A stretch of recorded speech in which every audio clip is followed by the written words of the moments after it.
Livro Na Esperança de uma Nova Vida, pelo espírito Camilo Cândido Botelho, capítulo 21, O Elemento Feminino. Deixei o santuário onde o mistério sacrossanto de tantas migrações se levantara dos repositórios de minha alma, a fim próprio como a meus pares, ofertando elucidações preciosas. Amparado pelos braços compassivos de Pedro e de Salúcio,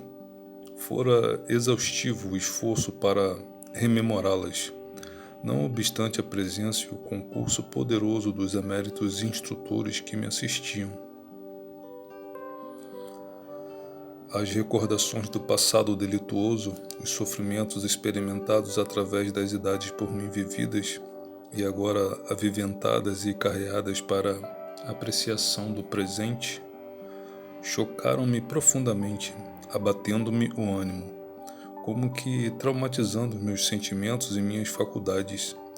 Senti-me, pois, doente, uma vez que a mente, como os sentimentos, se haviam entrechocado num cansativo e melindroso serviço de revisão psíquica pessoal. E, assim sendo, fui encaminhado a certo gabinete clínico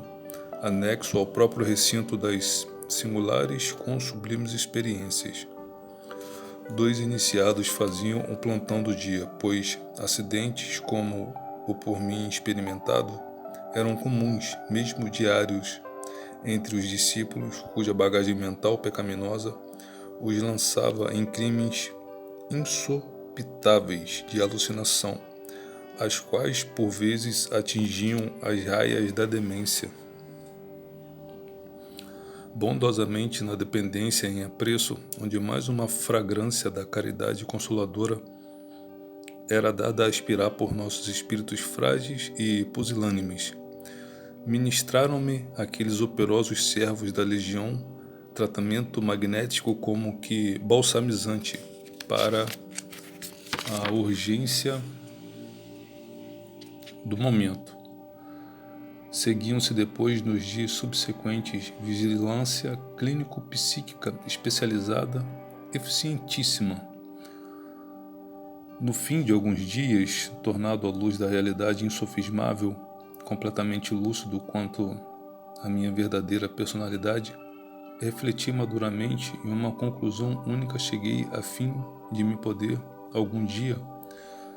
sentir plenamente reabilitado à frente da consciência própria e a da lei suprema que havia tanto eu infringido, reencarnar. Sim, renascer ainda uma outra vez, sofrer dignamente, serenamente, o testemunho da perda da visão material, no que eu fracassara havia pouco, pois a ele me não submetera, preferindo o suicídio a avançar pela vida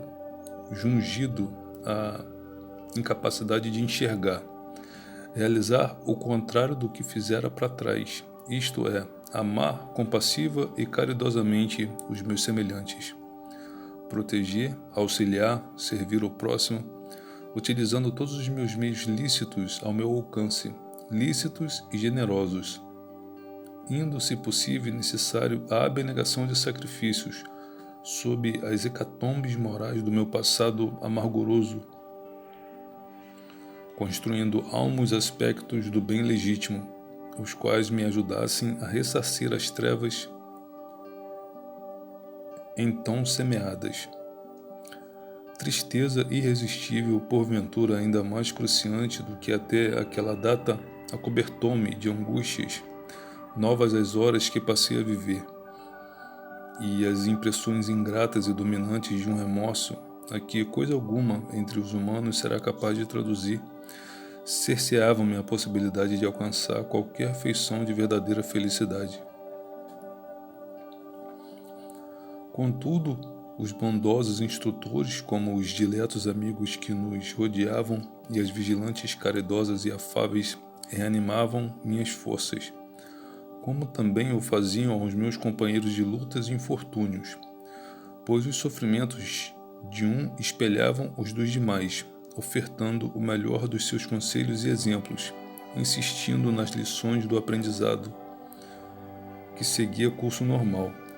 encaminhando-nos ao trabalho reconstrutivo desde logo, sem esperar os serviços do renascimento físico-material, os quais ainda nem mesmo se achavam delineados. Ora, um dos grandes incentivos que nos ofereciam para conformidade com a situação eram justamente as reuniões de arte e moral, a que já tivemos ocasião de nos referir, as quais, no decorrer do tempo, assumiram um panorama especial por nos servirem a causa de reabilitação particular. Nos exemplos, nas demonstrações, nas análises que nos forneciam, indicando-nos caminhos a seguir, exemplificação a limitar e etc. Assim era que, nos parques da cidade cuja extensão não conseguiríamos até então avaliar, existiam recantos portadores de uma espécie de beleza sugestiva inconcebível a um ser humano. Tal era a superioridade ideal do conjunto como de cada pormenor. Tais as nuances evocativas que atraíam o pensamento para o domínio da harmonia na arte. Tratava-se particularmente de residências, habitações em que a arquitetura, como a arte decorativa, sobrepujariam tudo quanto os clássicos terrenos têm imaginado de mais nobre e mais belo, de miniaturas de cidades ou aldeamentos pitorescos e lindos, com lagos graciosos, marginados de alfombras floridas e odoríferas, de templos consagrados ao cultivo das belas letras como as das artes em geral. Notadamente da música e da poesia, que ali notamos atingir proporções vertiginosas, inimagináveis para qualquer pensador terreno, como no caso de Frédéric Chopin, a quem tivemos ocasião de assistir transfigurar a magia dos sons em encantamento de vocabulário poético, traduzido em sequência arrebatadora de visões ideais, as quais ultrapassavam nossas possibilidades quanto à ideia do belo, arrancando-nos lágrimas de enternecimentos inéditos, assim auxiliando o despertar de faculdades espirituais que em nosso ego jaziam latentes. Dir-se-ia mesmo serem a música e a poesia as artes preferidas pelos iniciados, se fora possível afirmar tais predileções em mentes como aquelas, educadas sob os mais adiantados princípios do ideal que poderíamos conceber, e até reproduções exatas, porém apresentadas em sublime estado de quintessência, lidimamente aformoseadas até a reverência, porque construídas concepções magnânimas de amor e do bem, das paisagens evocativas da peregrinação messiânica, cenários sugestivos e atraentes dos primeiros acordes da palavra imortal que descera das regiões celestes para o consolo dos sofredores e liberação dos oprimidos. Foi-nos concedida, assim, a satisfação gratíssima de palmilhar ao longo do lago de Genezaré, como de Tiberíades e de outros locais saudosos, testemunhos do divino apostolado do Senhor, e tais eram as sugestões de que impregnavam essas recordações, que era como se o divino amigo houvesse dali se afastado desde apenas poucos momentos, pois recebemos ainda, em nossas repercussões mentais, o doce murmúrio de sua voz como que emitindo os últimos acordes que se diriam vibrando no ar, da melodia inesquecível que tão bem há calado no coração dos deserdados faz 2000 anos. Vinde a mim, vós que sofreis, e eu vos aliviarei. Aprendei comigo, que sou brando e humilde de coração,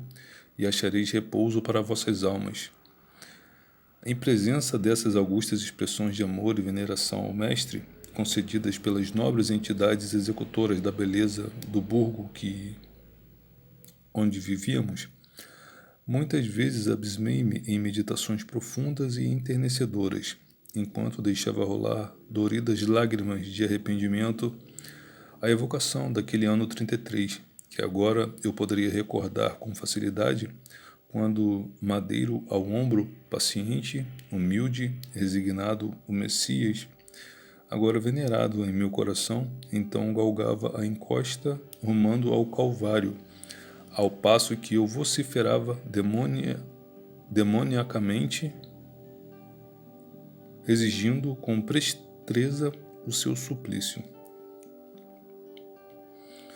No entanto, à entrada de cada um desses locais via-se o distintivo da legião e o nome das servidoras que os imaginavam e realizavam,